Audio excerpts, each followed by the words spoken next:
it's time for Movie Friends with your hosts Michelle and Seth. We're talking film without pretension.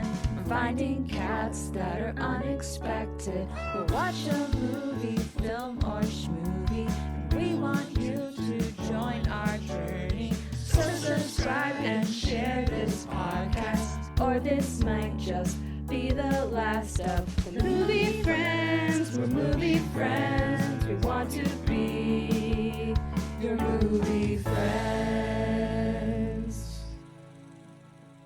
Hey, welcome to Movie Friends.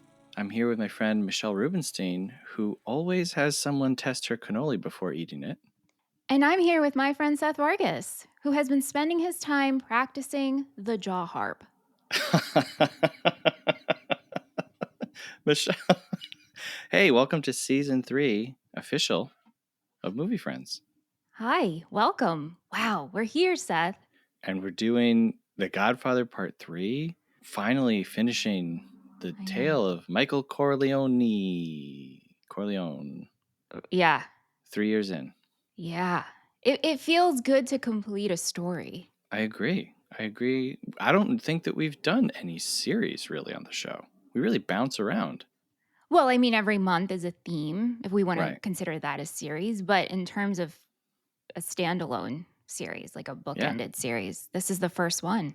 Yeah. So, I'm excited about that. Hey, cheers to us. Cheers to us. You know, I feel like every episode we're saying, hey, we did it. Or, hey, we're back. But you know what? This time, we are back and we did do it. And we're serious this time. Mm-hmm. My life has been just all over the place. Me too. Without consistent recording. I am very happy to have this constant back in my life, because what I realized is I need this. Who would have thunk that I needed you, movies, and the discussion of movies back in my life? Hey, it's a new year. I guess so. Wow. I didn't know this was coming, but I'll accept it. What's going on this week? What's going on with you? Well, what's going on with me? I'm back in my office, which is very exciting. That's where I would do that sound if we had a soundboard. Yeah, it's a work in progress, but exciting things. Like I'm going to get lighting figured out in here. Wow. And I'm going to some editing plugins to reduce reverb. And so I've been frustrated, but good things are coming. How are you, Seth? What's going on? I also kind of moved around. I'm still in the same room, but you can no longer see my bed behind me. That's nice. So I'm working on my poster situation. I've got a really nice hand-drawn print that was gifted to me by Matt. And so I got that of Clifford right behind me. I'm very excited that now every time you talk to me, just behind me will be Clifford.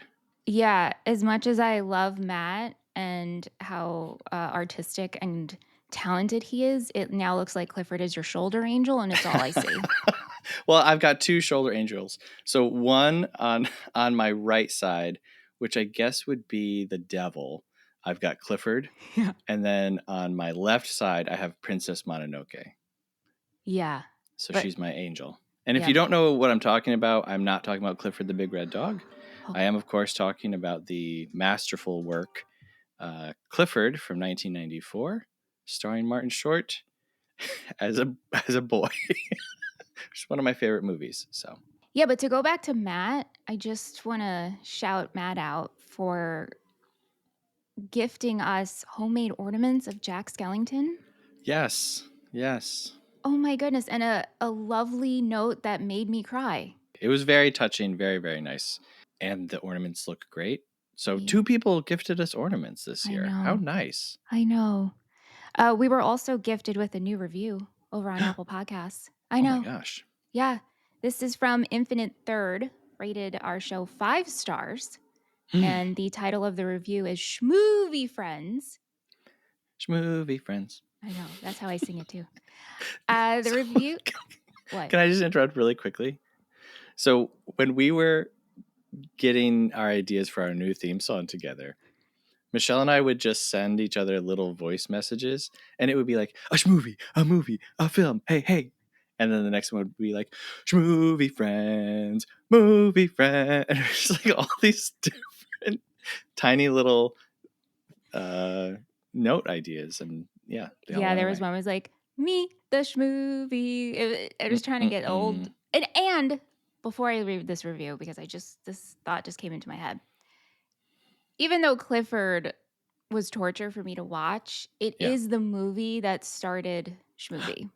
I forgot about that. You know, I was actually curious about that whole thing because people are always asking us what a schmovie is, and we always say we don't know.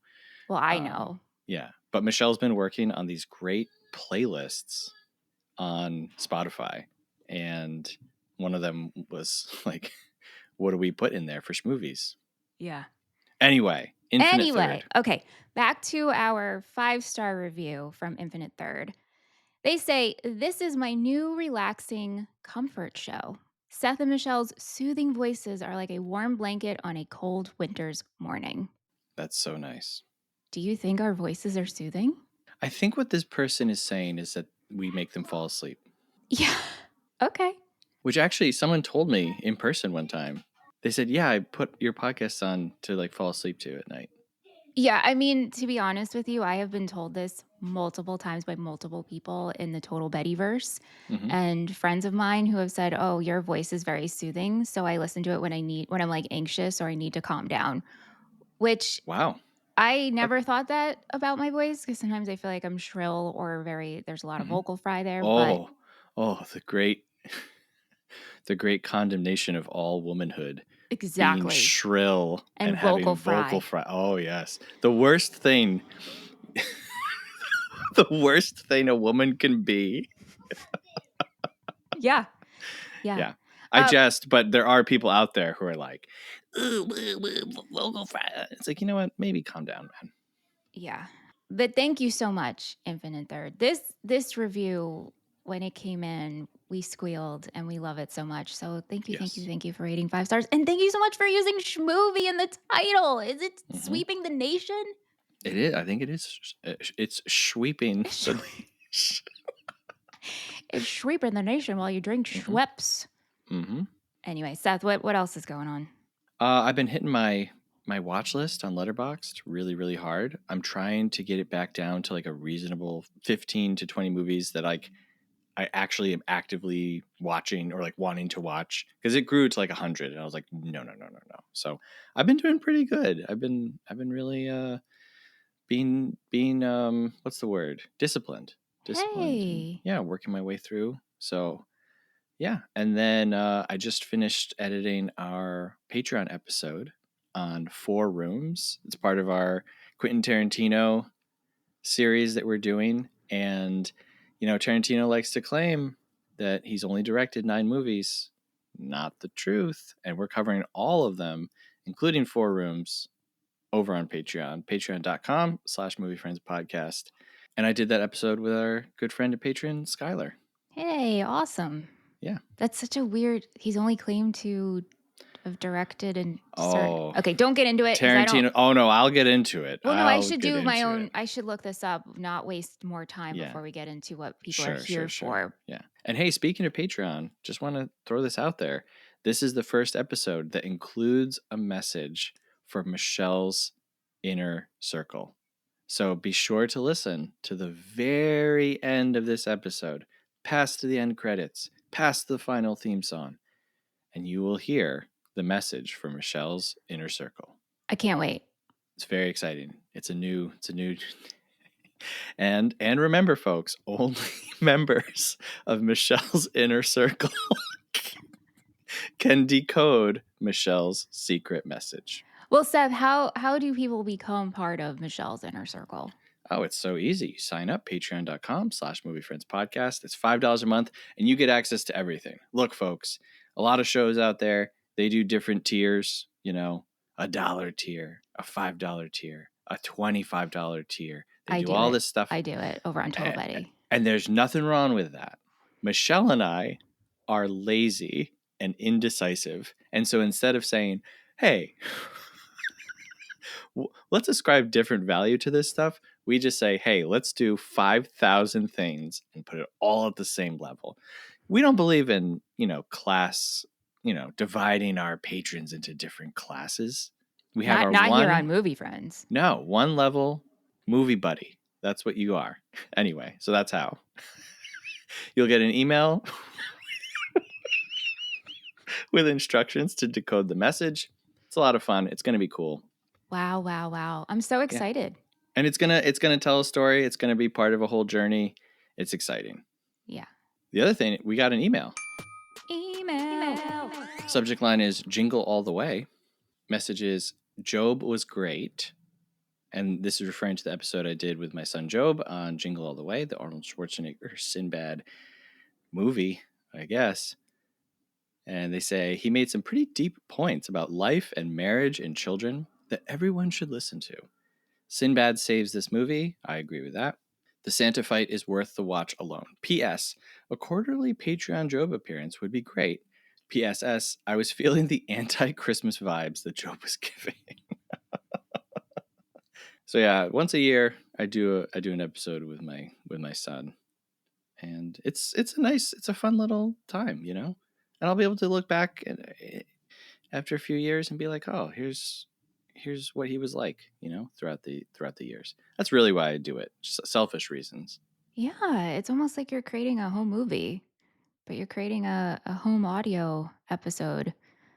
Yeah. To reflect back on. But I was surprised to learn that Job's favorite Christmas movie was Christmas with the Cranks. Oh, he loves Christmas with the Cranks, and I don't love it, but yeah. I couldn't even get through it. It's something.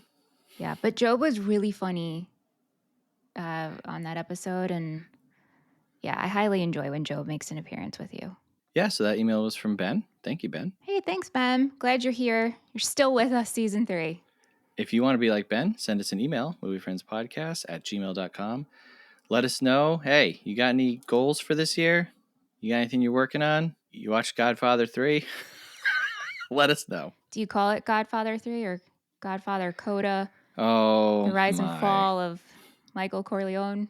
The Godfather, Coda, semicolon, the death of Michael Corleone. We're talking about The Godfather 3 today.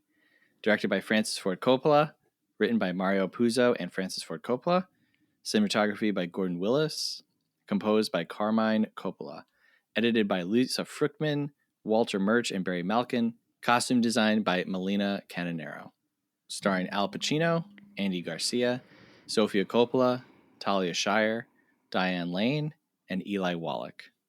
So, Michelle, you want to read our summary for The Godfather Part 3, Coda, the death of Michael Corleone? I would love to. Michael Corleone has gone legitimate. His businesses have been sold off and his criminal territories handed over to new mafia dons. He is older now and wants to leave a different legacy for his children and what his father left for him and his siblings. Will Michael escape his fate, or has he done enough to learn forgiveness, redemption, and be remembered as more than a thug, a criminal, and the Godfather? Ooh, very nice. Thank you. So before we get into our discussion, we guess what each other are going to rate the movie. And this year, we're keeping track of pickles. So whoever wins each episode has to give the other person a pickle at the end of the year. So right now, excited. We're at 0. 0, 0. So, as they say in the Vatican, all bets are off.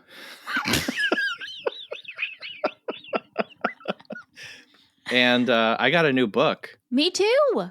Yeah. What you want? What's your book? Do you have it with you? I do. It's velvet. Ooh. It's palm size, and it says secrets. Wow, very on the cool. cover. What's your notebook? I got a book. I was looking for just a simple one, and then I found this. It quite loudly says "Yikes" on the front, made out of like smiley face letters.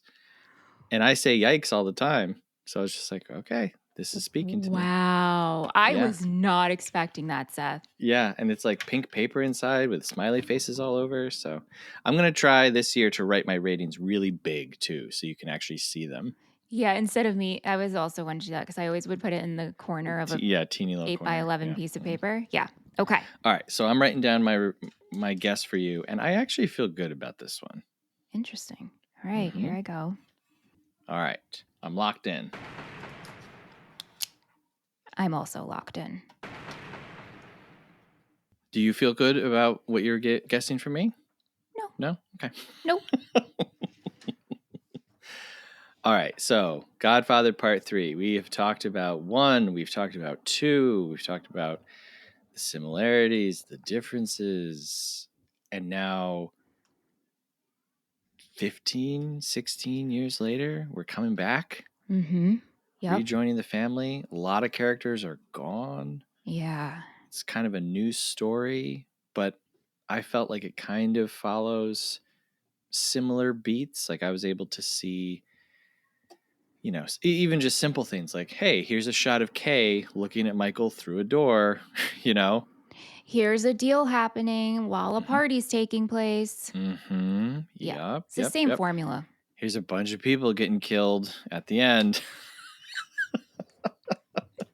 So obviously, I'm not asking for your rating now, but just in general, how did you feel about this one? Going into it, coming out of it, during it?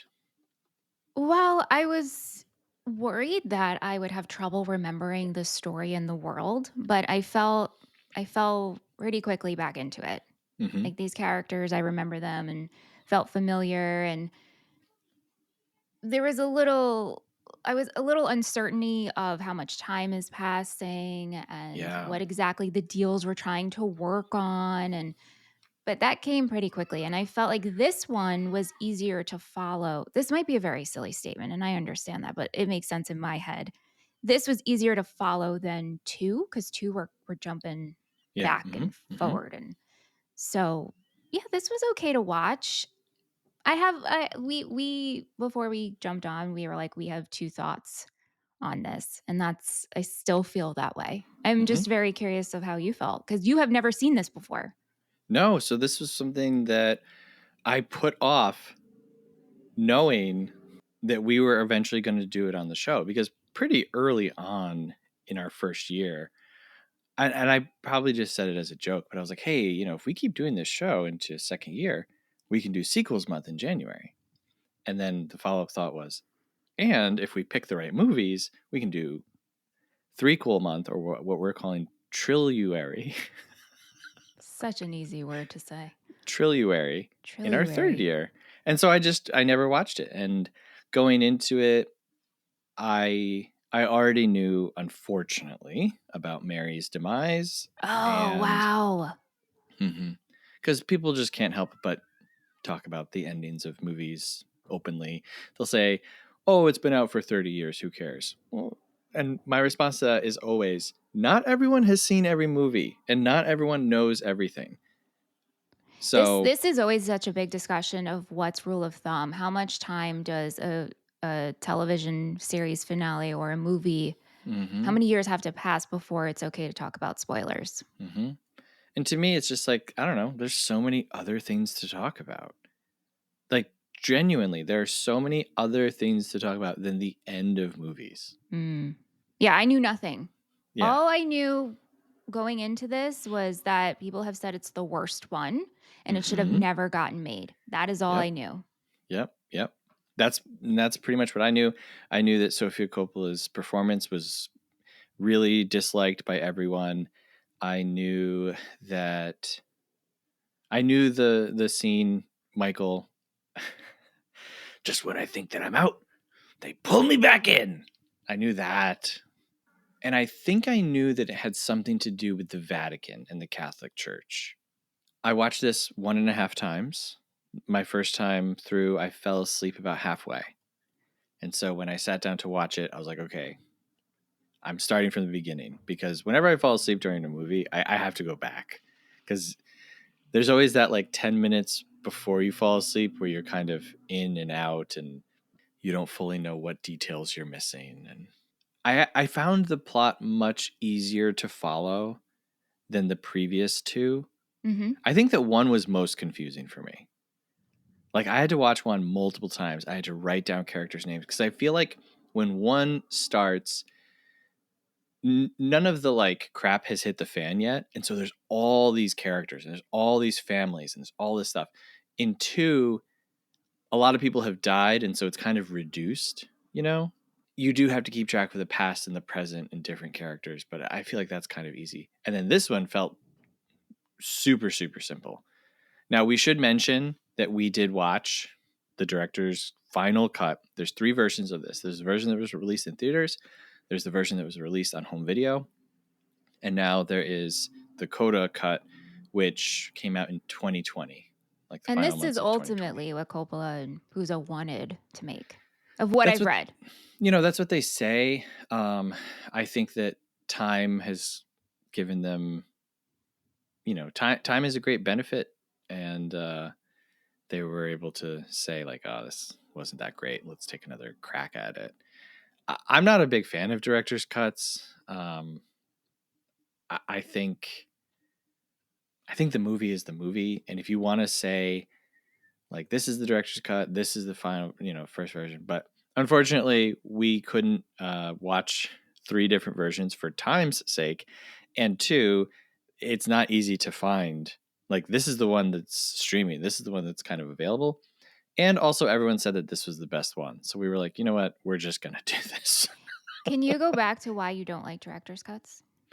The reason I don't like director's cuts is because I think that film and movies should be available to everyone, and the experience should be the same. And that's the nature of a movie theater.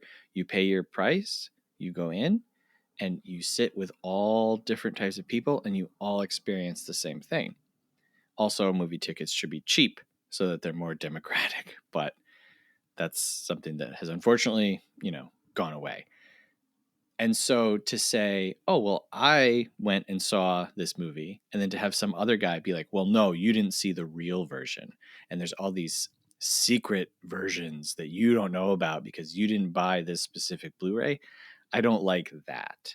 So yeah, I think it can start to get into more elitism and you're paying more money, and yeah, I don't like it. That makes sense. Yeah, we should all have the same experience. Now, obviously, it all filters through our filter, and so we all have different reactions and we see it different ways, but we should all see the same thing. Yeah, or if it's going to be made, make it readily available for all to see. Yep. Because to me, I feel like I would be the one who would make a director's cut, because I will do a project and then I will think about and be like, oh my gosh, I wish I could re-edit this, or I would change the story of how it's portrayed. And until I was like fully happy. But that's me as a creative. I'm working on it, but I get that. I get that 100%. I also think just make something different, like that's true. As an artist, you can say like, hey, I made this painting. You can't take that painting off the museum wall and redo it. You got to make a second painting. Right. Yeah. Yeah. Like, sorry. And obviously there's remixes of songs, and, I think it depends on why you're doing it. Are you really insecure, or do you really feel like, okay, no, I actually have something new to say? From what I understand, this Coda cut changes the beginning a lot. And then throughout the rest of the movie, there's not that many and the changes. ending is different. And the very ending, which is funny because they wanted to originally name the movie The Death of Michael Corleone. In that version, they show, but they didn't let them, right? And so in the original versions, you see him actually die.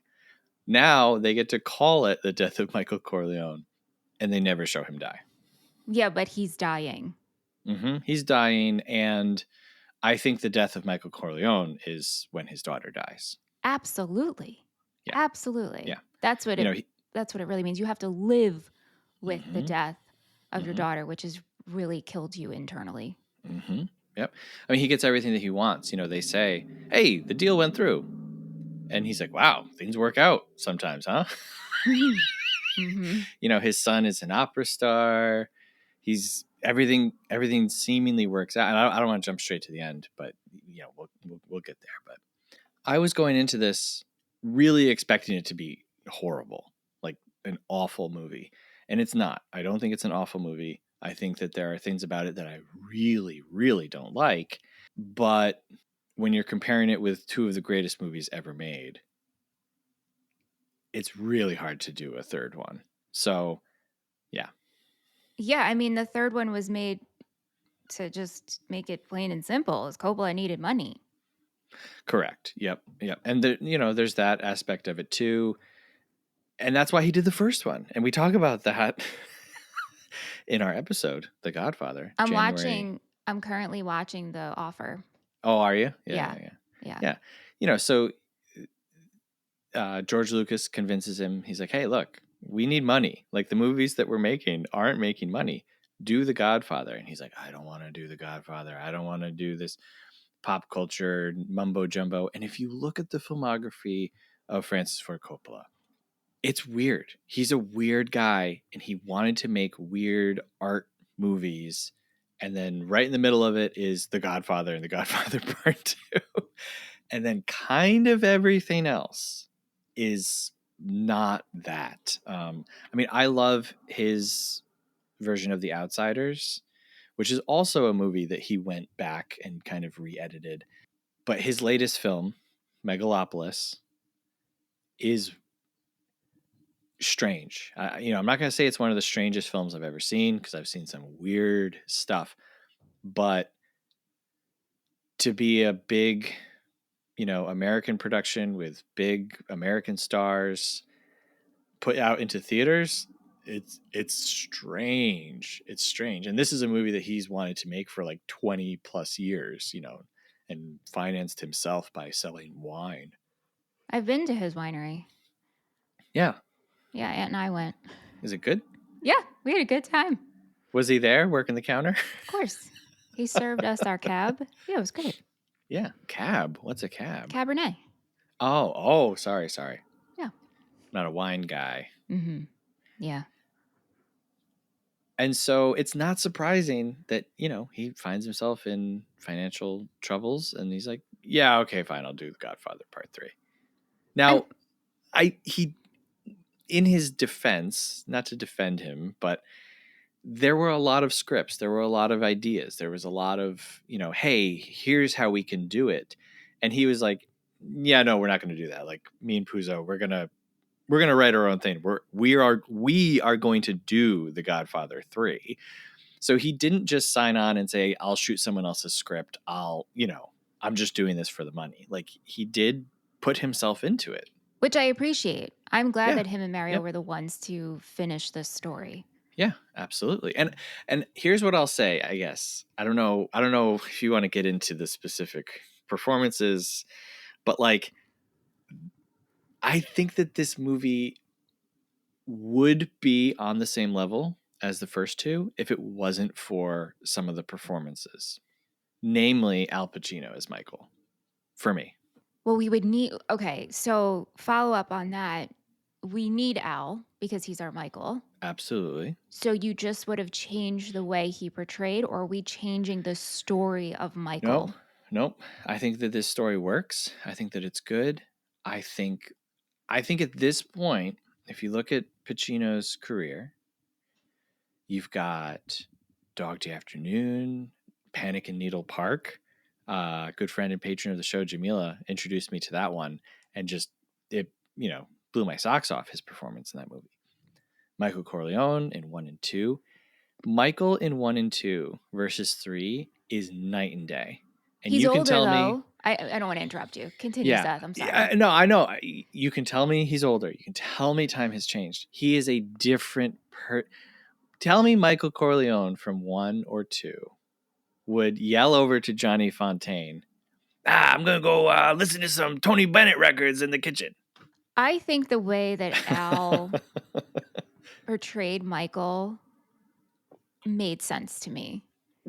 Okay. We're nearing our 60th birthday.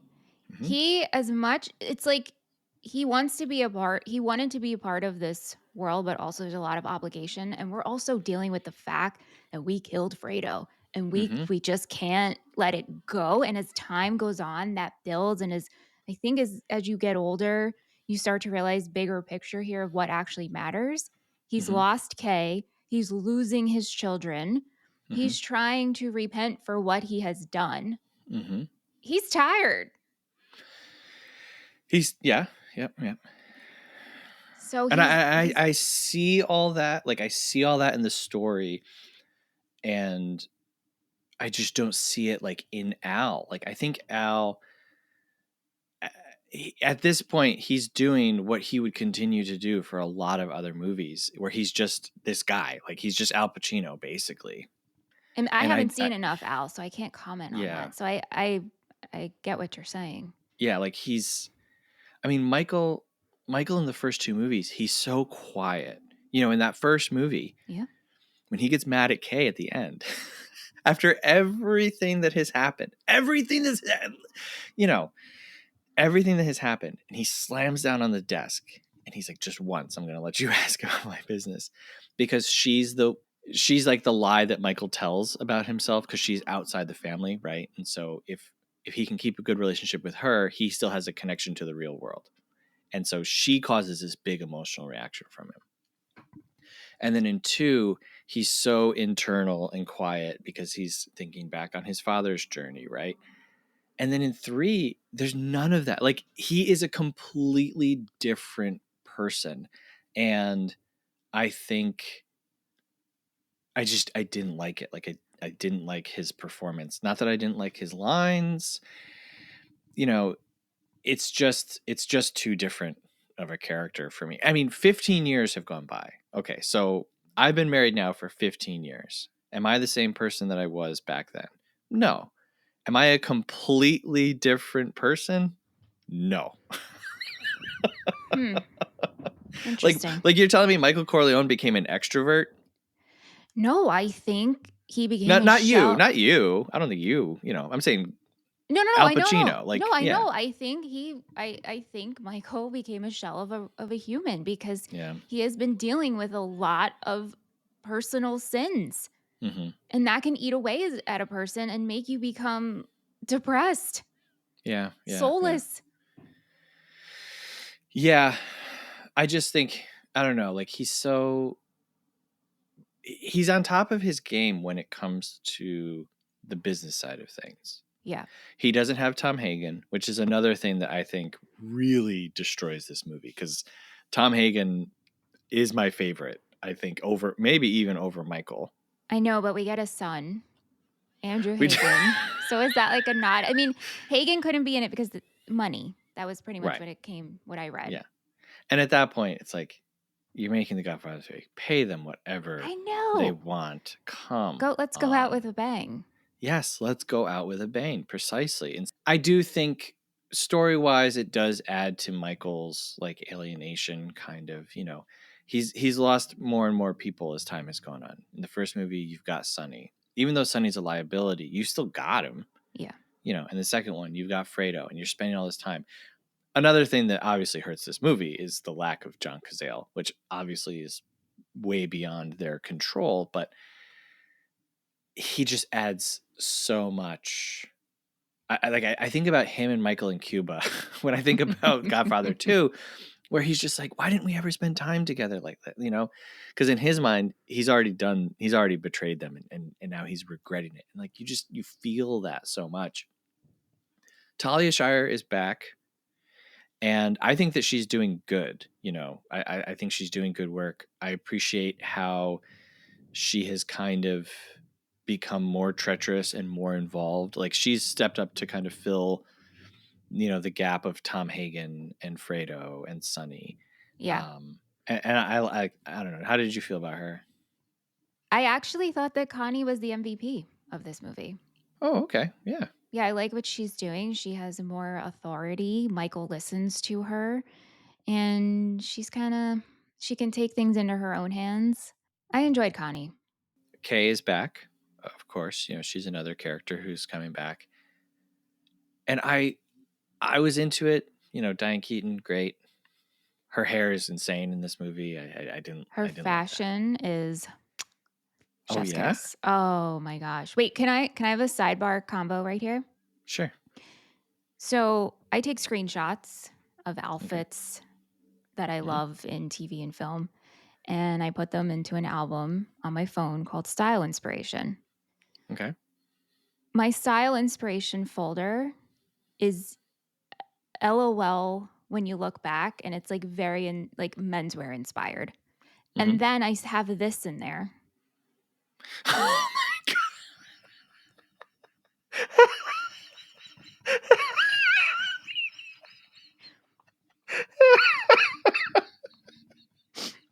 Okay. Seth, you want to share what I just showed you? Yeah, Michelle just showed me a screenshot of Friar Tuck from The Adventures of Robin Hood, where he's got his little metal hat on, and he says, "You're ahead of me by half a mutton leg." I love the phrase and I love the hat. But I have a lot of I have Bob Dylan in here. I have Christopher Lloyd in full denim on Taxi. Oh, there you It's very go. interesting There when you you go. put it all together and you're like, okay. Yeah. But yes, Kay has been added too. Love it. I think I just didn't notice her clothing, but her hair, I just couldn't get over the curly. And again, they're older. People do change their hairstyles. That's all fine. But what do you think of her coming back? It was necessary, Well, I feel. I think it's totally necessary. They haven't seen each other in 8 years, and the only reason that she's there is for her kid. Yeah. She says, Anthony needs to talk to you. And she's there to help, grease the wheels of Anthony telling his dad, I ain't gonna be a lawyer. I'm gonna be an artist. And she's there as a buffer. She's being a good mother in that moment, right? But she doesn't have anything to do with Michael. I liked that. I liked seeing Michael isolated and having to pay for his sins because Michael's a bad person. And the other part of this movie that I didn't love is that I think in 1 and 2 there's no question that Michael should not be sympathized with. In this one, I feel like they really do start to be like, but you should kind of feel bad for him. I still don't feel bad for him. You see all the people conspiring against him. I don't care. That is the outcome of his actions and his decisions.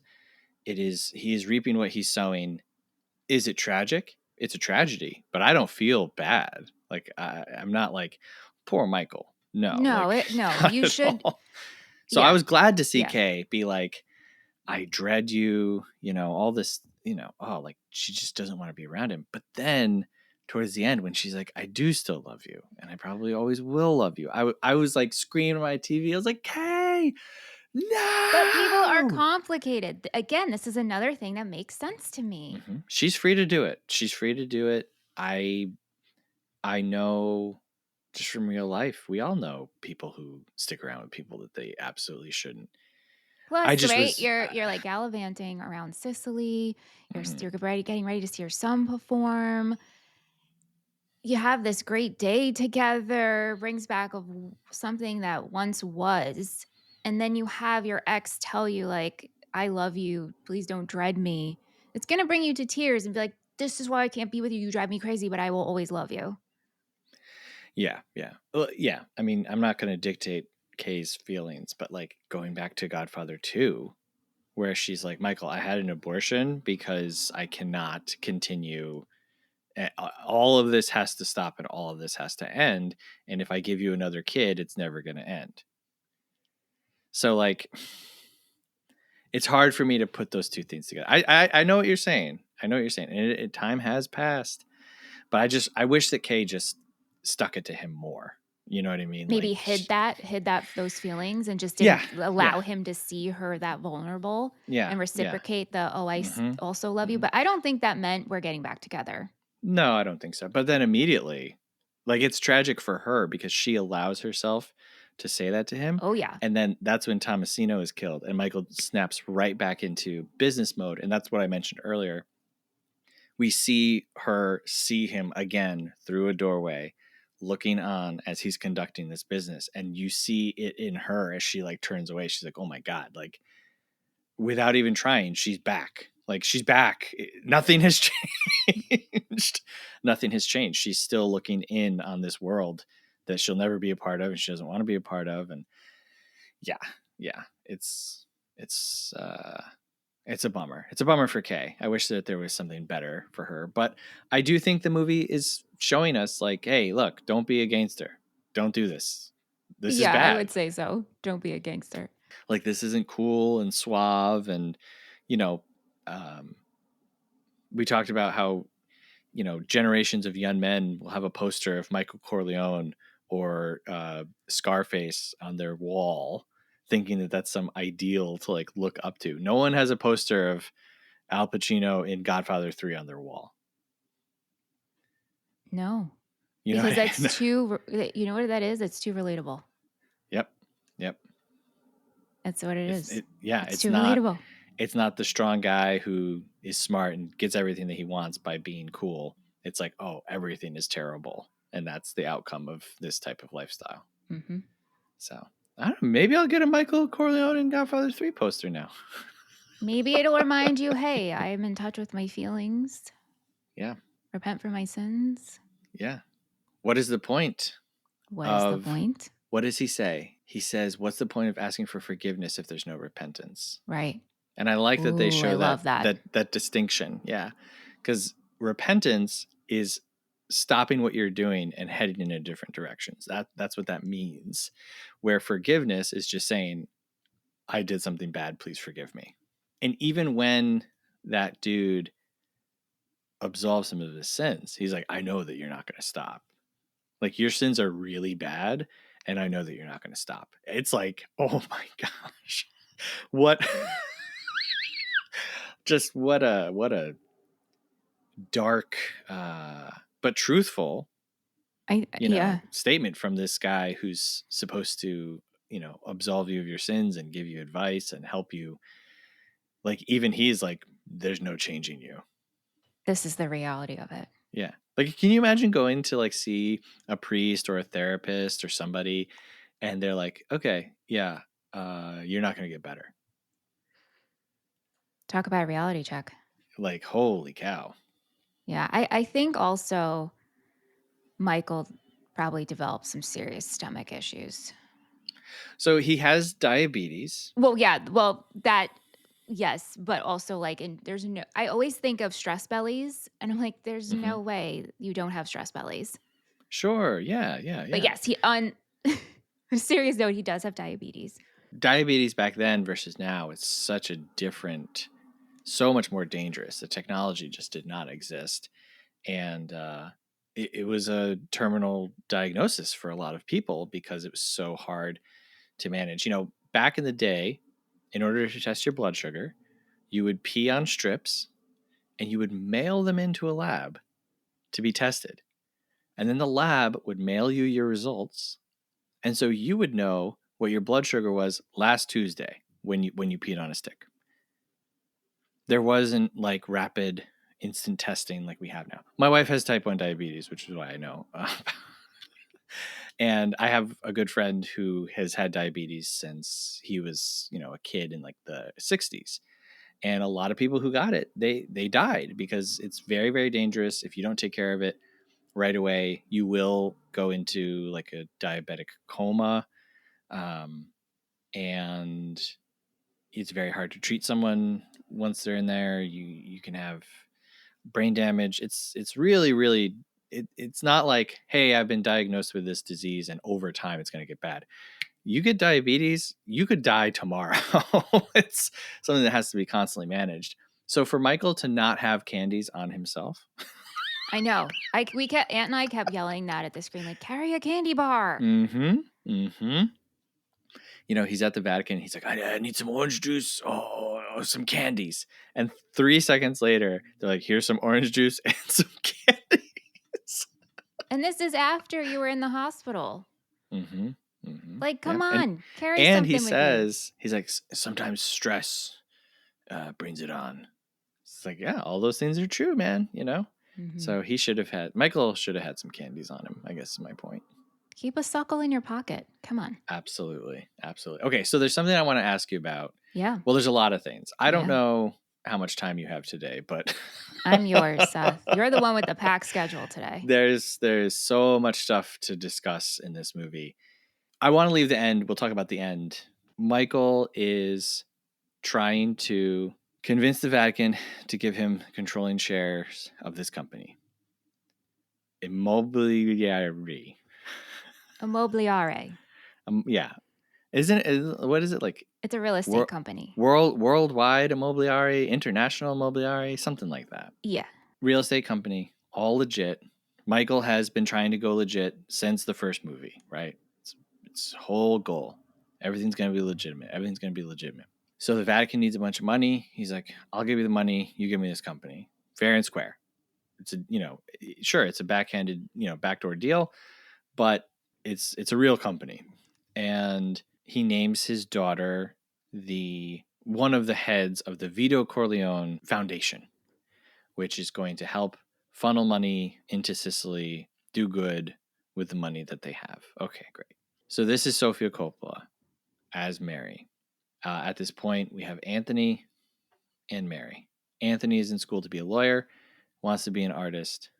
Okay. Mary is young. So Sofia was 19 when they filmed this. She was not originally supposed to be Mary. They had Julia Roberts was the first one cast, and she had to back out. Winona Ryder. I don't know that she made it to set. I'm not sure if she made it to set or not. She didn't make it to Italy. She had to back out. And so Francis goes with his daughter, Sofia. How do you feel about her in this movie? Truth be told, yeah, I was annoyed by her because she was a teenager, not because of her acting.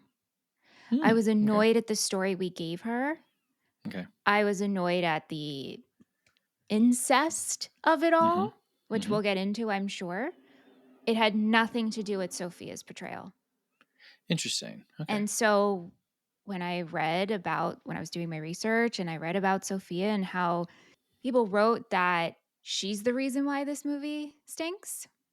Her acting was the reason why this movie is so bad. I would have never, ever thought that. Okay. No, the story given to her was bad. Okay. In the incest part of it. Her being the sheltered teenage daughter who's trying to figure out the truths and lies of her father. Also, like, I'm kind of becoming a head of a foundation, but like, why am I really doing this? Yep. Kind of forced into it. Nothing to do with her acting. Okay. Yeah. I think her acting isn't good.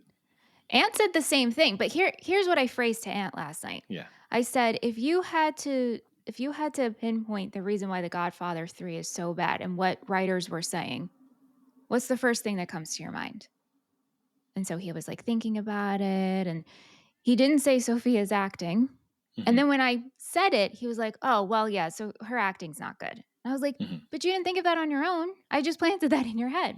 Right. And then he's like, no, I really was going to say that it was the way he was fine with the story. It was the way she portrayed Mary. Yeah. I don't disagree with any of that. I think all of that's true. There's been a lot of kind of revisiting of The Godfather 3, especially since the Coda cut came out, So for work, I drive for work, and so I'm able to listen to like a lot of podcasts, right? And I listened to a lot of different people's opinions on Godfather 3, and there were people who saw it before the Coda cut, and they were just like, it's horrible, it's the worst, terrible movie, very angry. And then everyone after it were kind of like, this actually isn't that bad of a movie. Sofia Coppola isn't actually as bad as people say. And so it seems like the public opinion has kind of softened on it. But like you said, right out the gate, this was the big statement being made about this movie is Sofia Coppola's terrible. She's terrible.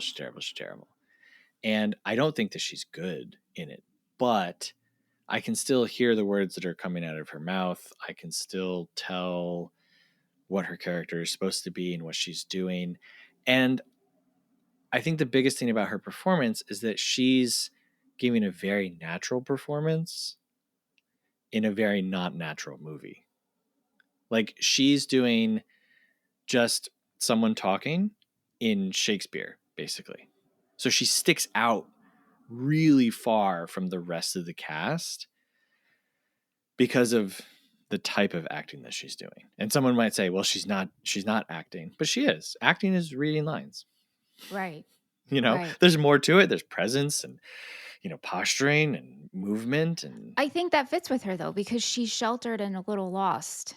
And that's another thing that I think people nowadays, I was listening to one show and they said, look, she's basically Ivanka Trump. And so now on this side of 30 years of this movie, we can look and say, this is actually kind of more relatable. The daughter of someone who grew up incredibly rich, this person does exist in the real world. Yeah. Side note, on Trump, I just kept imagining if Michael Corleone was a real person, and I couldn't stop thinking of Donald Trump saying, and Michael Corleone, we love him. And I don't know why. As I was watching this movie, I was just like, Trump would totally have Michael Corleone as like one of his cabinet members or something. For sure. For sure. Yeah. And now for Attorney General, Michael Corleone. I don't know. I don't want to say like, oh, she's fine. I don't think that she's fine. I think that it's not a good performance, but it wasn't what ruined the movie for me. Like, it wasn't like it. I actually kind of put it more on Pacino, seriously, which sounds horrible and bad. And I don't want to say that I don't want to say that Pacino is acting bad. He's just not doing Michael. Mm-hmm. For me, but we already talked about that. We already talked about that. Yeah.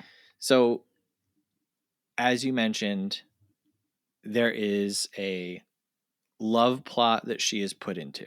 Now, if you ask me, I think that Coppola is doing King Lear and Romeo and Juliet all at the same time.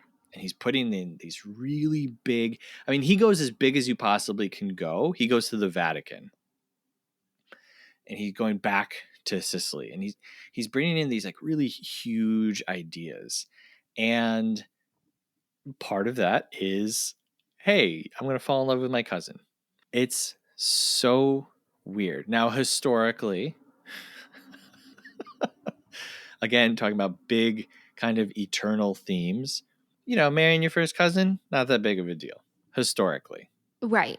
I mean, in this story, it's always you have to end your Vincent, you have to end your relationship with Mary because it's dangerous. Right. And your first cousins. And that's the thing that I think that they stumble on is you can't introduce this incest love storyline and then never explore that part of it. Right. Yeah. And it's always first cousins is to follow. It's dangerous first. Mm-hmm. Mm-hmm. And also your first cousins. Michael talks to Vincent and he's like, what are you doing with my daughter? Yes. And he doesn't say, are you insane? You can't be dating your cousin. Like, nope, it's all pushed aside. And so because it's not explored and talked about, you have to stop and say, then why was this part of it at all? Why make them first cousins? Or just don't add that in. Just make the illegitimate son of Sonny come into the picture, who's just like Sonny. Mm-hmm. Yeah, and like, okay, so you would need to add a third character. You would need to add someone for Mary to be in love with. Add anybody else in the group, in the commission, whomever, right? Yep. Why did we have to make it the cousin? Yeah. So we've been going through, on Patreon, we've been going through the Fast and the Furious movies. Okay. And we got up to number 9 recently. This series of movies, it's all about family. There's the Toretto family.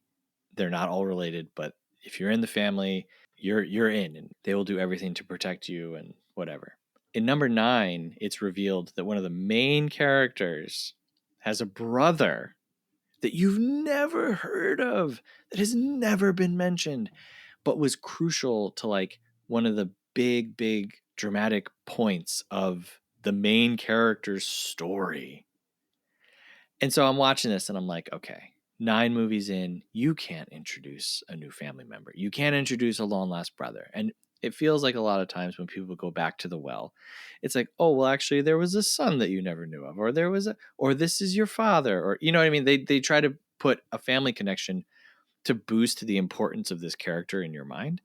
I normally hate that. Yeah, me I too. didn't mind it here. No. Sonny's long lost son. I actually didn't. I thought that fit. Oh yeah, no, that fit. I just didn't think we needed to have him and Mary have a relationship. Precisely. Right. So yeah, you have Sonny's son come in, and Michael. There's a series of events that happens. Don Abatello or Adabello, he comes in. He's like, Michael, I've lost the. What does he say? Like the fire of youth or the passion of youth. Yeah. And, oh, I want to be with you. Like here's $1 million. Okay, so that happens. Which he's a treacherous guy. We just don't know. And he's Connie's godfather. Mm-hmm. Then we get Vincent. Oh no! First it's Anthony and Kay. First they come in and talk to him, and Anthony's like, "I'm not going to work for you. You'll be my dad. I ain't working for you." And so Michael kind of like loses his son in that moment. He lets him go, but he loses him. Then you get the Don, and then you get Vincent. Michael chooses to take Vincent in right after losing his own son. Yeah, and also just seeing him bite off Joey Zaza's ear. Right. But I'm saying like it makes sense. Oh yeah, we needed someone to fill the spot. Yeah, why Michael makes this choice. And he even says to him, he's like, I don't need thugs, I need lawyers. He's talking about his own son. Yeah, right. Because his son was supposed to be his lawyer. He loses Tom Hagen. Who can I trust? Well, I've got this other guy, whatever. But my son is going to be with me. And his son is now not with him. So he takes the next best thing, which is Sonny's son. And Sonny's son is not a lawyer. He's a thug. So that makes sense. And I like that story of Vincent and Michael, because now it's like a redo of Godfather 1. Yeah. Where Sonny dies, and that's partly what makes Michael ascend past Fredo. And so now it's like, well, what if Sonny didn't die? And what if Sonny was the Michael of Godfather 1? That's kind of an interesting idea. And I liked Andy Garcia in this. Yeah, I liked the inclusion of Vincent. I thought Andy did a great job. And also what you were talking about with Fast and Furious and introducing a character and then trying to make you want to have feelings about this person. It's not like Vincent's just coming in and we're told this is Sonny's son. We also see him and Connie have a relationship. Mm-hmm. So that gives more credibility of, okay, we know this person, quote unquote. He is involved in the family in some sorts, and now he can be more involved with Michael. Yeah. I think it's important to note, like, Michael, like, I do think he has a relationship with Connie, right? Michael doesn't put him on the list. Like, they're not on the list. Right. And then later on, Michael says, I've always looked out for you. I don't think that's true. I think that Michael is trying to fool Vincent into being like, yeah, there has been more between us because now he needs him. Yeah. If Michael wanted Vincent around, he would have been around. He wouldn't have been working for Joey Zaza. How do you feel about Joey Zaza? Joey Zaza. He's just like, nah. Yeah. I was like, oh my God, Vincent really just went for his ear. It's crazy. And in that moment, it's like, oh, Vincent, you're loyal. Mm-hmm. I can mold you. Yep. We just have to pull. You're a little doggy. You're a little doggy. Yeah. Yep. In your leather suit. Yeah. Joey Zaza, Joe Mantegna, I thought he was good. I loved his death scene. Like, I thought that was the coolest thing that Vincent did, like showing up as a cop on a horse. Whoa. And during the parade, this, joyous momentum occasion. And all I kept thinking was like, the children are present for this. Mm-hmm. Can we not do this right here? Mm-hmm. that was it's ballsy. nuts. But Yeah. Vincent is nuts. He's Vincent crazy. is nuts and Yeah. will do anything. Yep. Yeah, when he shoots him, he's like, "Hey, Joey!" Shoots him, and then he's like, "Zaza!" and runs away. It's like, Yeah. like even the character in the movie knows that Zaza is a fun word to say. Mm-hmm. Yeah. If I ever find myself in a situation where I need to take someone out, I'm gonna try to remember. Zaza. Yeah, Zaza. Yeah. It could be your version of like huzzah. Yeah, Zaza. Exactly. Zaza. Then ride away. It's pretty great. But back to Mary and Vincent. You know, they're introduced. She's flirting with him. He's flirting with her back. I saw one person say, you know, why would they be interested in each other? And I was like, I don't know, because it's Andy Garcia, who's like objectionably incredibly handsome, and Sofia Coppola, who is also very beautiful. Like, what are you talking about? Why would they be attracted to each other? Yeah, that's like, it's kind of a... Yeah. And like she has this memory of him. So for her, I get it. I get it. Because though, again, in my mind, I'm not taking these as good people. I'm not taking them as moral people. These are selfish, bad people. And they've been raised without morals and scruples. They've been raised, you know, and so, you know, people like you and I would be like, hey, you shouldn't mess around with your cousins. Where they're like, why? This is what I want. Well, This sure. is like the natural outworking of selfishness and getting what you want all the time. It's just like, who cares? And This you're is a what I want. teenager. You're a teenager who, I keep using this word, but we're living a sheltered life. Mm-hmm. And then someone who you haven't seen in a while is kind of new to the world. Mm-hmm. And you're very convenient in the circle now. Mm-hmm. And she says, she's like, I remember you when I was 8. Mm-hmm. And when you're 8 and a teenager, like a cool older guy is like being nice to you or paying attention to you, when you're a kid, that's like all that you want is like to be sitting at the older kids table or to be hanging out with the older kids, or, you know. And so I can see why he would have left an impression on her, and she hasn't seen him in a really long time. And so she's like, hey, I like this guy. Yeah. And now I'm older and, Mm-hmm. you know, let me use my sweets. I know what I'm doing. So yeah, I don't think, you know, some people will say, well, was Vincent actually, is it in contention that Vincent is actually Sonny's son? Maybe that's the angle that Mary and Vincent were taking. I don't think so at all. They knew they were cousins and they knew what they wanted. End of story to me. To me as well. I'm Yeah. not even going into that theory. They did not care that they were cousins. No, they didn't care. And again, it's because they're not good people. What surprised me though is when Kay brings it up to Michael, is like, our daughter has fallen for, you know, a tall, dark, and handsome. I'm paraphrasing here. Mm-hmm. She doesn't mention the cousin thing. No, it's so stupid. Kay doesn't. I could see, like, you know, Michael and Co. The cousin thing is kind of the second thing to worry about. But Kay should, you would think, be like, yeah, maybe you shouldn't be with your cousin. So I googled, was marrying your cousin normal in the 70s or something like that. And what I found was a list of the states and when they outlawed cousin marriage. Some of them went back pretty far. Some of them, like Texas, I think Texas was the most recent one where it was like, we're actually going to enforce penalties for doing this. And yeah, it was like 2003 or 2005. I'm not going to sit here and say he shouldn't have included it. It should have been more. It should have been explored more, because you can't just make it like a throwaway thing. Yeah. And Sofia being cast in this adds a really interesting wrinkle to the story. So Francis and his wife had lost a kid. I believe it was 1983. And he was working as an actor and a producer. You know, he's in the family business, and a lot of the Coppolas, you know, I mean, Nick Cage is Francis's nephew, right?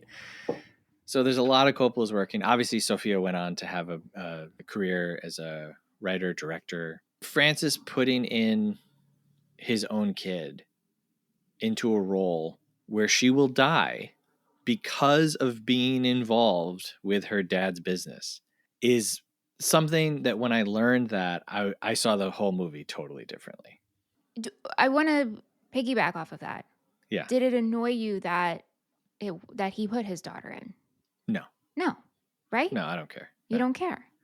No. And I think that nepotism is bad if I have a lot of thoughts on nepotism. yeah, We can talk about that. And you know, time. what I'm about to say could be taken in the pros or cons of the nepotism conversation, because Sofia, she didn't want to act. She kind of did it as a favor. So then it's like, oh, you're just given this role to be in the Godfather 3 when other actresses probably would have done a lot to play this role.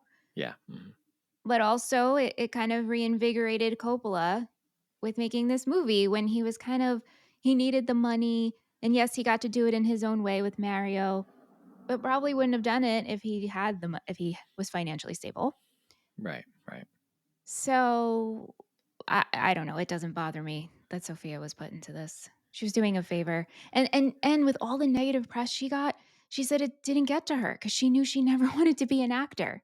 Right. Yeah. It'd be like if someone was like, hey, can you make my wedding cake? And you're like, I've never made anything before. And people were like, this sucks. And you're like, yeah, it probably does. Right. I told you. You knew going into this. Yes. And so even knowing that, I still think she wasn't bad. I think she was actually pretty good when you give it that lens of she wasn't an actor. Yeah. And, you know, Francis's wife, Eleanor, she made mention of the fact that, like, Francis is telling this story about someone who's going to lose their child and putting her into that. And she wondered, like, is this abusive? Like, is this okay? Is this weird to explore these ideas about your own family through a story, but inserting your daughter who's going to die a violent death? Like, but also, could that be therapeutic? Right. Could it be? Well, and that's the thing cathartic. is like, it's like, it's therapeutic for Francis and no one else, you know, like he's putting his daughter through this thing. And is it traumatic for her while therapeutic for him? True. You know, That's all true. that stuff. And so that's not for me to know, because I don't know. And I am not part of that relationship. But it is something, like I said, that made me see the movie differently. I didn't know about that. I didn't know about that until after watching it. And I do think that the end is the best part of this movie. I think that Mary getting shot, I think that Sofia's good in that. Like, she just says dad. Did you see that there were articles saying that her death was one of the worst deaths in movie history? Well, you and I watched this cut, and so we can't know what other people saw. That's true. And so maybe in the other one, she goes, ugh, or something. You know, like, we don't know. But in this, especially Pacino and Diane Keaton, I think it's so good. Like, it's unreal. I mean, I gasped. I mean, that whole theater sequence is so tense, and I thought it was very well done. And I actually thought Anthony was going to be shot on stage. And I think that that's what they're intending for you to think. They're showing so much of the stage, and we know that he's got like a sniper gun and a scope. You know, he's got a rifle ready, and so it's like, okay, is he going to take out Anthony? Is he going to take out Michael? And so when you get through it, because the first two Godfathers end in exactly the same way, coordinated deaths of all of Michael Corleone's enemies, right? Mm-hmm. And so it's a fake out. This one's a fake out because they show all of them. It all works. They get away with all of it. And he can't get away with it for forever. Basically, I think is the point. And so you see him get shot, but you see it's just, in his arm or in his shoulder. Okay, fine. He'll be okay. And then they cut to Mary. And I think that that's, if everything in this movie is just building towards that, then it's worth it because it's so good. And like Pacino, it's silent. Yeah. You know, we're not hearing him scream. It's great. I mean, It's what I'm about to say might sound sick, mm-hmm. but for Kay to be there as well, just Yep. as an added layer of punch, and Anthony. Yep. To all experience Mary being killed because of who her father is. Yep. And Kay's ex-husband. That was good. That was a really good choice. Yeah. And earlier when we were talking about Kay, and I was going to say, if they need to bring her in so that she's friendlier with Michael, so that she's there at that moment, I think that also is just, I think kind of everything in this movie is justified by this moment. And it's horrible. But this is a tragedy. And so right. we're able to say the tragic part of this tragedy is great. You know, clearly we're not saying the death of a teenage girl is great, but this brings it, I think this brings the whole movie up. It brings everything that you've seen up. I wish that I didn't know about it prior. Did you expect it? No, when I tell you I gasped, I was like, I couldn't believe they did it. Mm-hmm. But I actually loved that they did it. Mm-hmm. It just provided a bigger punch and a reward for this movie. Yep. And I think at this point, the only thing that Michael really cares about, because prior to this, he's already named Vincent the new Don. Yeah. Like he's fully pulled out. And again, the Vatican approves, because there's all this contention. Oh, if the Pope dies, what's going to happen? Pope dies, new guy comes in, just so happens to be the guy that gave Michael confession like yesterday, and he approves the deal, and so Michael kind of gets everything that he wants. And Mary earlier in the movie says, and this is the thing that I reflected on. I was just like, oh, how horrible, for Francis to like explore these ideas. But like Mary says to Michael, what is this for? Like, what is this actually? What am I actually doing? What, blah, blah, blah, blah. And then she says, I just hope that this brings us closer together. And again, thinking about your own kid, he's in the movie business.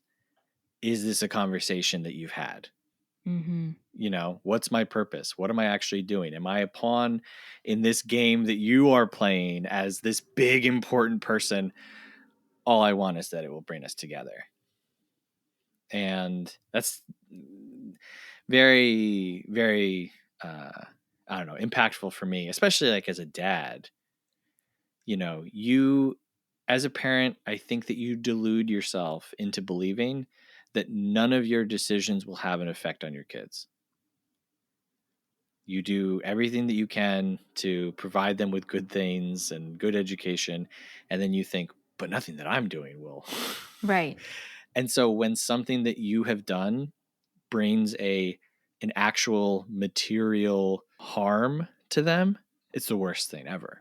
If they make their own stupid decisions, it's like, kids, come on, you're making bad choices. But this is like, oh, I brought this on them. It's the worst thing that you could ever imagine. That adds a whole other layer to this movie. Yeah. Oh yeah.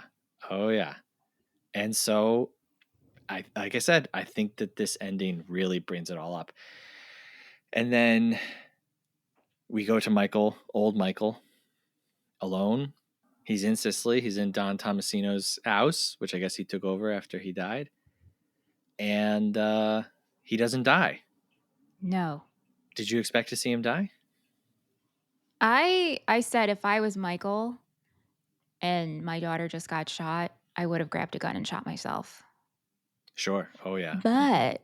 But the fact that in this cut, we see him just sitting and living out with what he just had to live with and with the events that had happened, that's good. So I'm glad we don't see him die. Let's see him suffer. Yeah. I wrote the summary for today. And as I was thinking about what is this movie about, I think that Michael wanted to leave something better for his kids than what he had been left with. And he had to scrape together and fight, and he didn't want for his kids to have to do that. And he loses both of his kids. Like you said, Anthony's there too. Anthony is having nothing to do with Michael after this. Kay is having nothing to do with Michael. Michael gains control of, one of the biggest companies in the world and loses everything. He says to Mary early in the movie, I would burn in hell to keep you safe. Mm-hmm. And he doesn't keep her safe. And I think that he's in hell. Like, I think that's sure. the point of that final shot. Yeah. Is like, no, he didn't die, but he's dead. He's dead. Yeah. He's absolutely dead at that point. Are you glad that we saw that versus seeing him die? Yes, absolutely. It works so much better. Who cares? Like, we know he'll die. Like, I know, because then you die and you're at peace, which there's a beauty in that. Yep.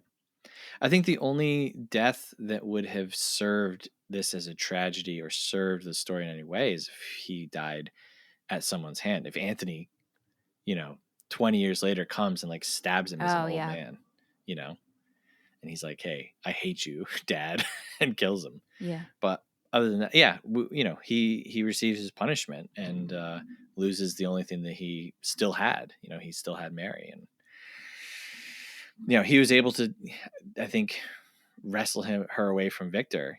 Saying like, hey, this isn't going to happen. This isn't going to go through. And Victor, you mean Vincent? Okay, because I'm like, wait, who's Victor? Yeah, Vincent breaks it off with her, and so. Yeah, if they walked down those steps, they would have won. Like they won in that moment. Yeah. Stabbing a dude with his glasses. Wow. Power move. Mm-hmm. Mm-hmm. I have one other thing that I wanted to ask you about before we finish. Sure. Okay. The goat guy. The goat guy. The guy who does the impersonation of the goat. The guy who does the Did this not register with you? Apparently not. Okay, Can you do an impression? Well, just imagine a goat. But he's like grabbing his neck and he's like, like he does a whole, it's an extended goat. Wait, when does this take place? I think it's with Abatello asks him. He's one of the guys who's working. He's like part of his crew? I believe so. Is this in Sicily? I believe so. Yeah. I think it's one of the twins because they're like, oh, the twins are dead. The twins. Yeah. But anyway, like I said, I listened to a lot of stuff. I read a lot of stuff. No one has mentioned the goat guy. And so I'm wondering now if I just made this up because you don't even remember it. I don't remember the goat guy. I was going to ask you if you were just so fixated on every time the jaw harp was playing. Yeah, I was. Yeah. Yeah, Anthony bought one. Can't wait. Because of this movie? Yes, can't wait. It came yesterday. Tell him to be very careful because he can crack his teeth. I don't want to even hear it. So I'm like, take it to work. Do not. The other thing I wanted to mention is with Connie and the cannolis. Wow. Wowie, wow. I listened to an interview with Talia Shire and they said, how did you eat some of the cannoli and not die? She's like, yeah, I was wondering that too. Oh, my thought with that was, it was internal. Like she could, like the frosting, the regatta was probably safe. It was probably deep in the cannoli. Deep in. Or maybe cannoli. The shell. The shell. Mm-hmm. Yeah. I was like, how many cannolis are in that box? How did she know he was going to eat all those cannolis? Listen. Is he eating the same one? Also, I love Eli Wallach from The Holiday. Yes. Mm-hmm. Yeah, Eli Wallach from The Holiday.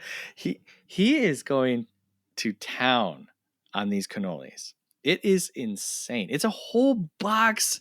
It's a whole box of cannoli. And you just at the opera devouring an entire box? What are you kidding me? I know. How did you know he was going to eat all of them? Mm-hmm. Mm-hmm. What if you just you're like, I'll save this for later. So you're just waiting to hear like, oh my God, did he die yet? And then someone else eats it.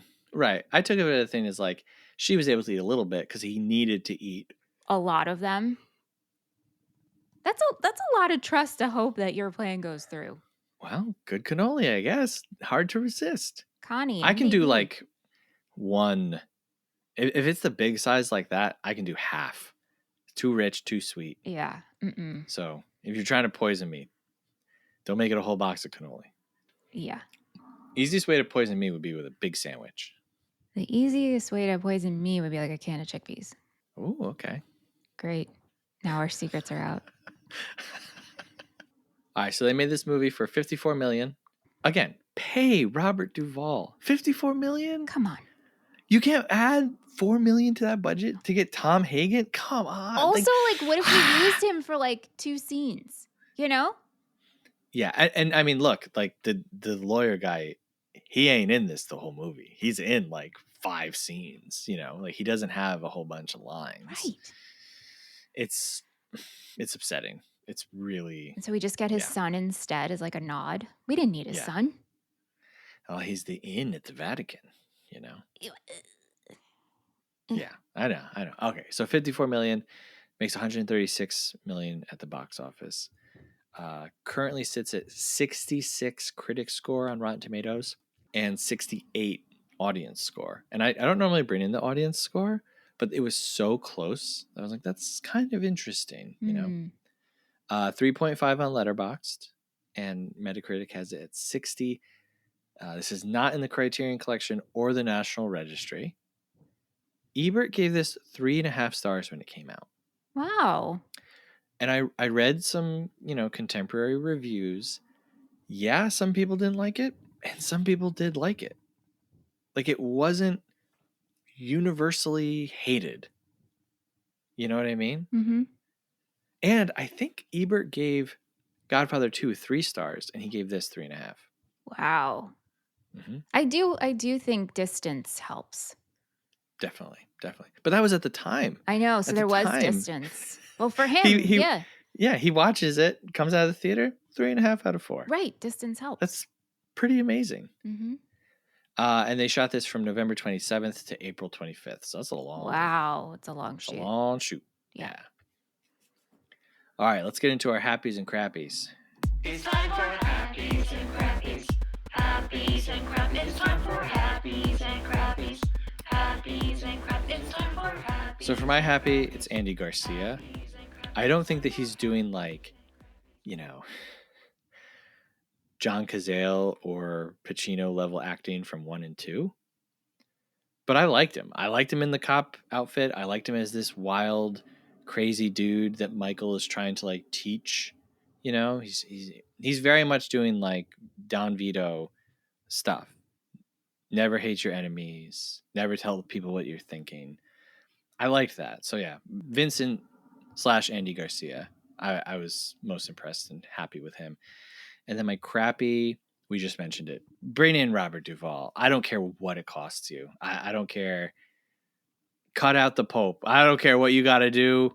You need him in this movie. So it would have been nice to see Hagen and Michael together all these years later. Yep. My happy is Kay's wardrobe.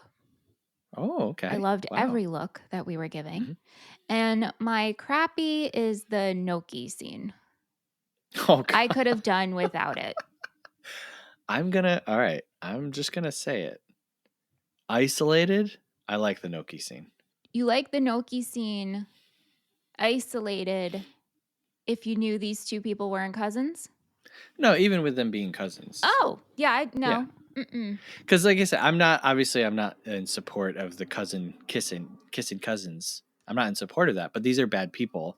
I accept that. This is Shakespeare. This is beyond, these are themes beyond the fads and what's acceptable of the day. You know what I mean? I get that. So, I get that. Yeah. You take the Gnocchi scene out, it doesn't affect the movie. Yeah. People are now going to say Seth said that incest is a fad of the day. Mm-hmm. Quote, unquote.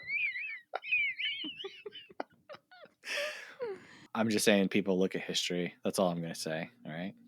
I'm glad that it's not that way now. It probably still is in some places.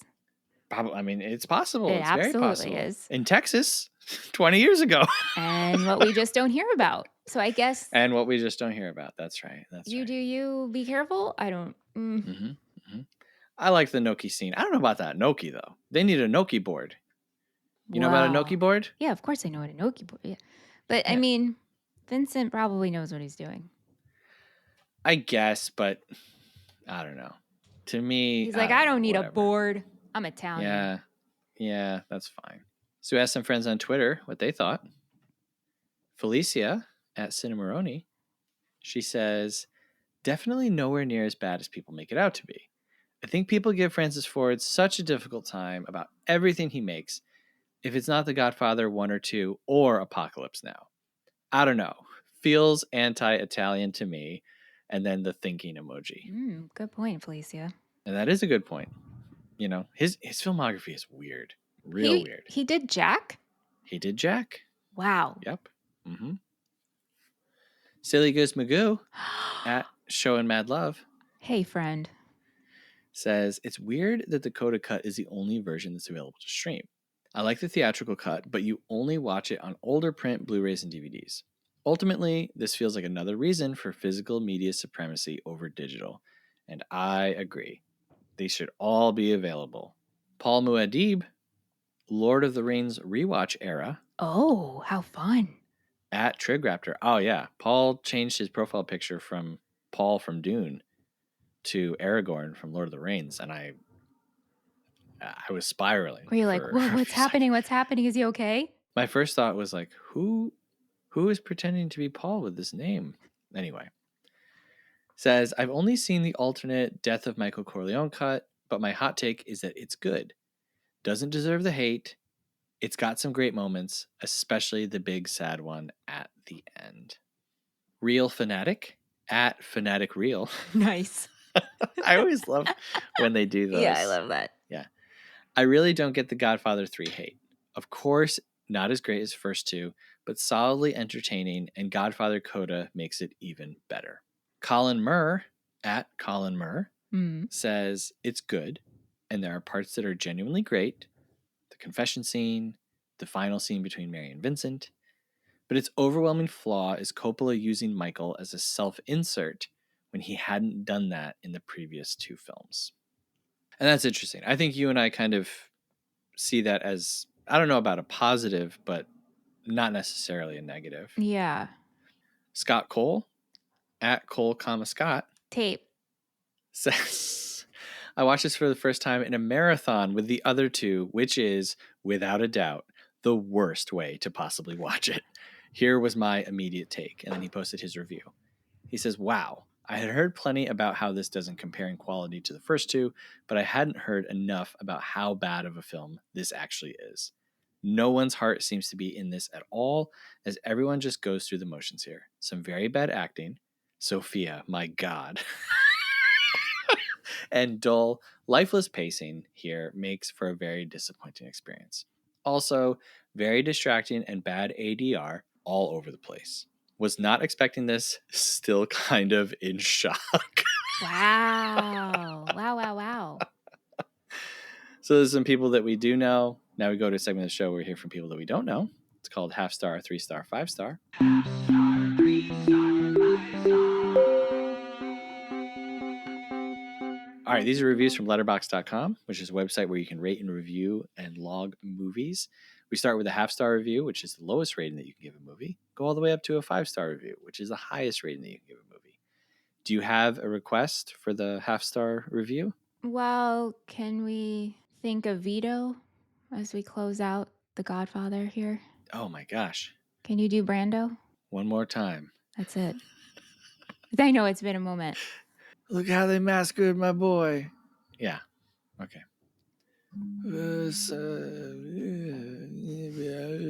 That's how I get into Vito. Oh, I get it. Right? It's like you have to like move your head back and forth. Yeah, And put your hand up. Has to be up. Yeah. Oh, somehow it's even worse than everybody says it is. There isn't a single redeemable factor in this movie. It's genuinely legendary levels of bad. Feels like a parody or some kind of sketch. If I made a list of all the worst things I could put in a Godfather movie, I could not stretch my creativity to come up with this garbage. One of the most entertaining movies I've seen in months. All right, that wasn't a good veto. That was just like a wheezing guy. No, that was, but I have to say, very good for me springing that on you. And so while this person, what I'm understanding, bad movie, but entertained. I had to pick that one because it just ends with such a curveball. One of the most entertaining movies I've seen in months. Hey, then that's pretty good then. But half star. Well, sure. 3-star review says, people say the worst thing about The Godfather Part 3 is Sofia Coppola's acting, when in fact, it's Al Pacino's hair. I can't believe we were robbed of the suave sophistication Michael Corleone should have had. And I agree. I agree. I commented on his hair multiple times to Aunt while we were watching. What are we doing? Especially in the final scene too, which by then we shouldn't care too much, but I'm like, ugh. What are we Vito, young Pacino, slicked back hair. Older Brando, slicked back hair. You know what I'm saying? Yeah. Michael, slicked back hair. We're suddenly stopping? Everyone has the same hairstyle. Is it the time? Michael is breaking out and being like, I'm not doing that anymore. I'm tired. Like, I'm not doing my there's hair. no way. There's no way he's not doing his hair. He's showing up to a celebration of him with the Pope. You know, no way. No, this is Pacino. That's all that's all I can say. That's all I can say, man. It's nonsense. Anyway, 5-star review. I had to pull this one. I read through maybe more 5-star reviews for this than any other movie. And when I found this one, I was like, perfect. This is the one I've been waiting for. You ready? I'm ready. 5-star review says, even the worst Godfather still slaps. Perfectly said. Perfectly said.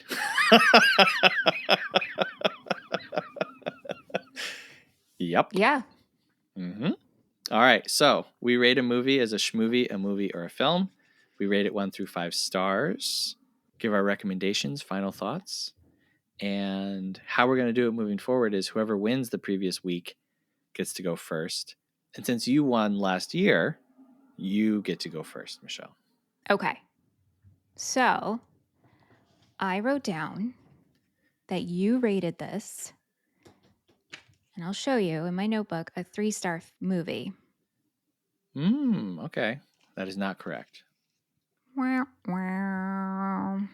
I am going to give this 4 stars, and I'm going to say this is a 4-star film. Wow. I think that you have to go on the journey. You have to get to the end, and the end justifies the means. Not all of them. I think this movie would be just as good as the first 2 if it wasn't for the performances, which I said at the beginning. You need to clear all that stuff out. You need Robert Duvall in this lawyer role. You need those good people in those small moments. Come on, where's our Hyman Roth? I know, right? You know what I mean? Good like old Hyman. where is the bad guy that we are interested in listening to?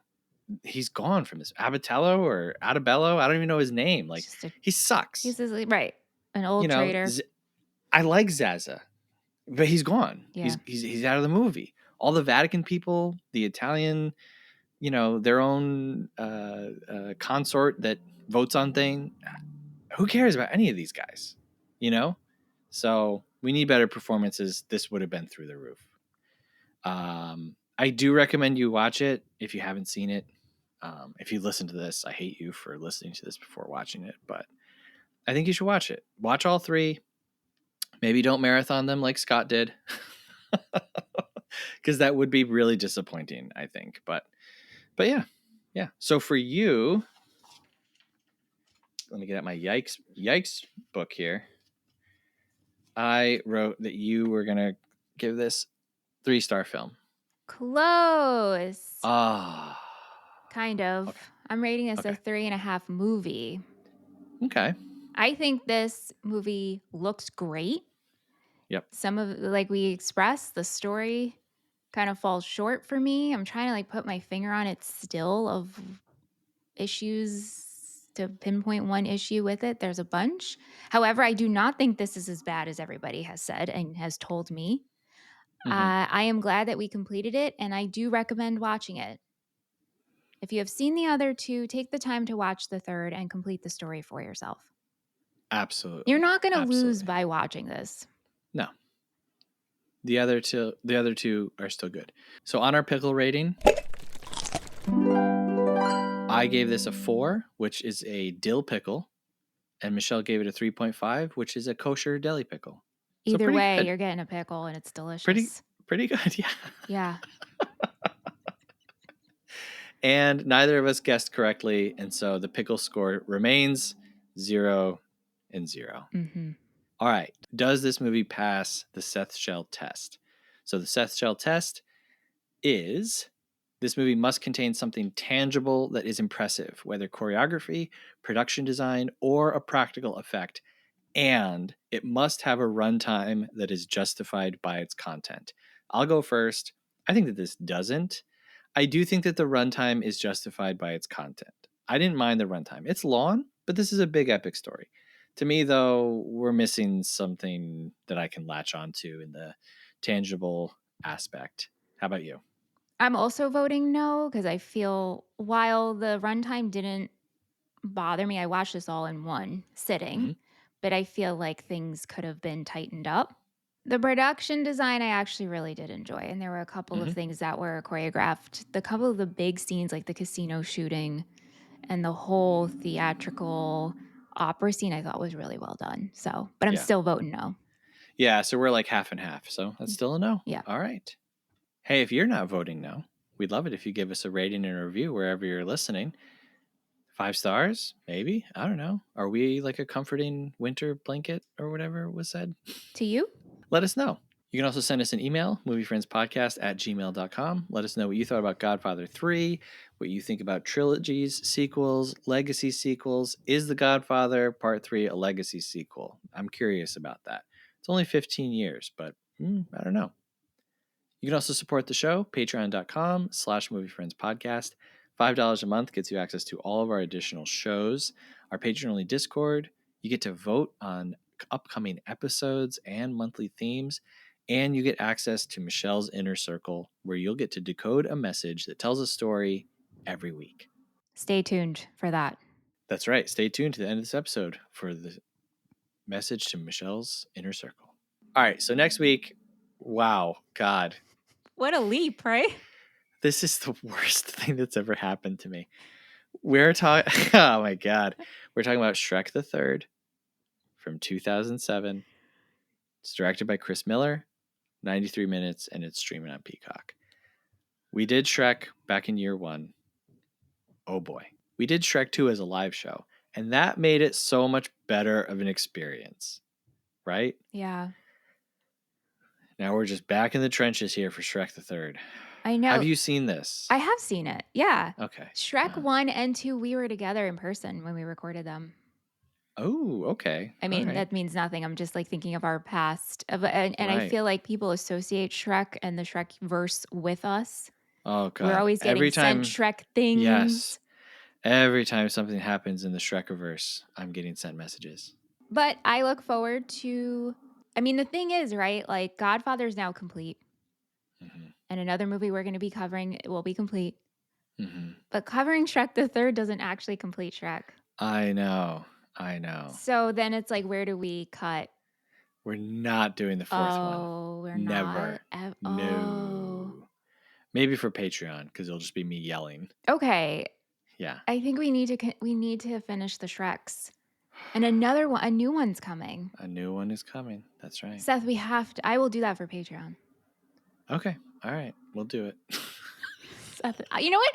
I could do it with somebody else if you don't want to do it. No. Oh, no. Okay. No. All right. Oh, no. I'm just offering. I will have my day in court. Okay, then. You got it. Yeah. You got it. Tonight, all enemies of the Corleone family will pay their debt. That's how I feel. Okay, sounds good. All right, so next week, Shrek the Third. It's going to be something. All right, yeah. Well, hey, thanks, Michelle. Thank you, Seth. Happy New Year. Happy New Year. We're back. We did it. Yeah. Hey, we started with Godfather. It was our first ever episode on Movie Friends. That's right. On the main show. Yep. So, wow. Yep. That's it. I say wow a lot, but there's actually real meaning behind that when I say it. 'Cause it's like true reflection and yeah, wow. All right. Well, thank you very much for listening, wherever you're listening. And remember, folks, if someone hands you a big box of cannoli, don't eat the whole thing at the opera. Thank you very much for listening. Till next time, have a good one. Movie Friends is produced by Seth Vargas and Michelle Rubenstein. Theme music by Jean-Marie Vargas. Visit us at our website, moviefriendspodcast.com, and please subscribe and rate our show wherever you are listening. You can support Movie Friends at patreon.com/moviefriendspodcast. Thanks for listening.